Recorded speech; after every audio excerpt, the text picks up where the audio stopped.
Ukiona kwenye kioo sura yako si nzuri, huvunji kioo, sio? Unajitengeneza ili uonekane vizuri zaidi. Maana yake ni kwamba mwaka unaokuja tukarekebishe kasoro zilizopo ili tuweze kuonekana vizuri zaidi kwenye taarifa hii. Kama unawekeza kwenye maji, halafu maji mengi yanapotea, mathalan 70% ya maji yanapotea, maana yake ni kwamba cost of operations zitakuwa za juu tu, hutaziweza kwa sababu kile unachokusanya huku na kile unachoweka havikutani, na kwa kuwa havikutani utaishia kusema gharama ni kubwa kuliko hela tunazopata. Ili kila Mtanzania apate huduma bora ya maji na aishi katika mazingira safi, basi naelekeza yafuatayo kwa mamlaka za maji zifanyie kazi kuanzia hivi sasa. La kwanza ni kuweka mikakati thabiti ya kupunguza kiwango cha upotevu wa maji kama nilivyosema, ili kuepuka hasara nilizozitaja. Kwa mwaka huu upotevu huu nimewaeleza umeleta hasara ya bilioni 114.12. Ni fedha nyingi sana ukilinganisha na uwezo wa kibajeti tulionao. Lakini la pili, kujihusisha pia katika swala la usafi wa mazingira kwa ajili ya afya na ustawi wa jamii. Swala hili mnimtambuka liendelee kuwa sehemu ya kipaumbele cha sekta ya maji.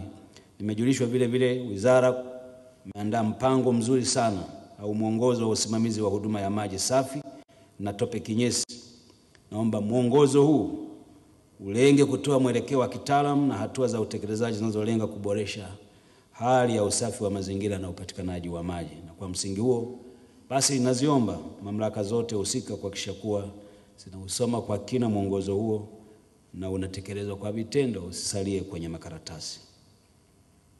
Jambo la tatu, naomba vile vile tuongeze juhudi katika uwekezaji katika uzalishaji wa maji. Hii itasaidia kuziba pengo lililopo la uzalishaji maji, sababu wastani na uwiano wa uzalishaji maji dhidi ya mahitaji na kwa sababu maji ni uhai.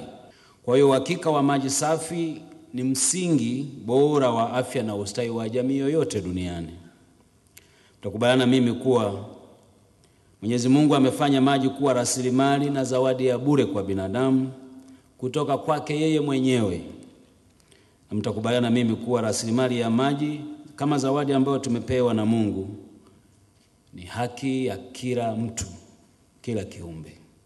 Naomba nitoe rai kwetu sote tulioko hapa, tushirikiane kwa pamoja kutunza na kulinda vyanzo vya maji, ili vyanzo hivyo vya maji viweze kutupatia maji kwa muda mrefu na kwa uhakika. Katika kutunza zawadi ya maji kutoka kwa Mwenyezi Mungu, jamii ina wajibu wa kufanya mambo muhimu yakiwemo yafuatayo. La kwanza, usafi wa mazingira yetu. Lakini pili, kulinda vyanzo, kupanda miti katika maeneo yetu na kuhifadhi misitu, na kutumia maji kwa ufanisi, efficiency ya utumiaji wa maji.